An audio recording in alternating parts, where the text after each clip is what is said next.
Flowering പ്ലാന്റുകളുടെ കൂട്ടത്തിൽ അധികം ഡിമാൻഡൊന്നും ഇല്ലാത്ത ഒരു ചെടിയായിരുന്നു മുമ്പൊക്കെ നമ്മൾ ഈ കാണുന്ന വിൻക എന്ന് പറയുന്ന പ്ലാന്റ്.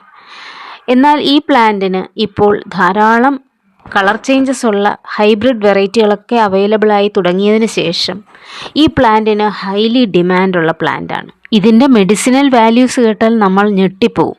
അത്രയേറെ മെഡിസിനൽ ക്വാളിറ്റീസ് ഉള്ളൊരു പ്ലാന്റാണ് നമ്മുടെ ഈ വിൻക. ക്യാൻസർ ട്രീറ്റ്മെൻറ്റിന് ഉപയോഗിക്കുന്ന വിൻക്രിസ്റ്റിൻ ആൻഡ് വിൻബ്ലാസ്റ്റിൻ എന്ന് പറയുന്ന മെഡിസിൻസൊക്കെ ഈ വിൻക എന്ന് പറയുന്ന പ്ലാന്റിൽ നിന്നാണ് എക്സ്ട്രാക്റ്റ് ചെയ്യുന്നത്. അത് കേൾക്കുമ്പോഴേ നമുക്ക് മനസ്സിലാവുമല്ലോ ഈ ചെടി ആളൊരു ചില്ലറക്കാരനല്ല എന്നുള്ളത്. വളരെയേറെ ഹൈലി ഡിമാൻഡുള്ള പ്ലാന്റാണ് ഈ വിൻക എന്ന് പറയുന്നത്. ഈ പ്ലാന്റിൻ്റെ ബൊട്ടാണിക്കൽ നെയിം കഥാരാന്തസ് റോസിയസ് എന്നാണ്.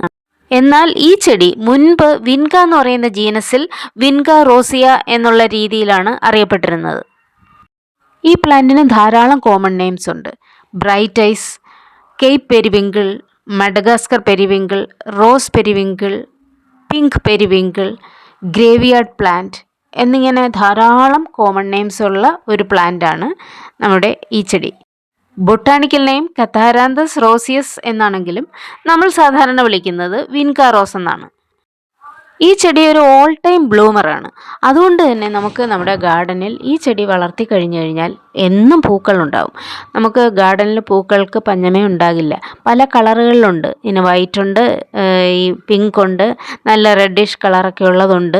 ഇപ്പോൾ ധാരാളം എല്ലാ കളറുകളിലും അവൈലബിൾ ആണ്. അതുകൊണ്ട് നമുക്ക് നല്ലതാണ് ഈ ചെടി നമ്മുടെ ഗാർഡനിൽ വളർത്തി കഴിഞ്ഞാൽ.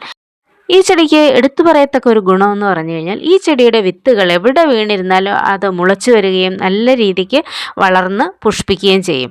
മാത്രവുമല്ല ഒരു വളമോ ഒന്നും കൊടുത്തില്ലെങ്കിൽ പോലും നിറയെ പൂക്കൾ തരുന്ന ഒരു അടിപൊളി ചെടിയാണിത്. മാത്രമല്ല മെഡിസിനൽ ക്വാളിറ്റീസും ഉണ്ട്. അപ്പോൾ നിങ്ങളും തീർച്ചയായിട്ടും ഈ ചെടിയുടെ ഗുണങ്ങൾ മനസ്സിലാക്കി ഈ ചെടിയെ വളർത്തുക. പുതിയൊരു ചെടിയുടെ വിശേഷമായിട്ട് നമുക്ക് വീണ്ടും കാണാം. ചാനലൊന്ന് സബ്സ്ക്രൈബ് ചെയ്യണം.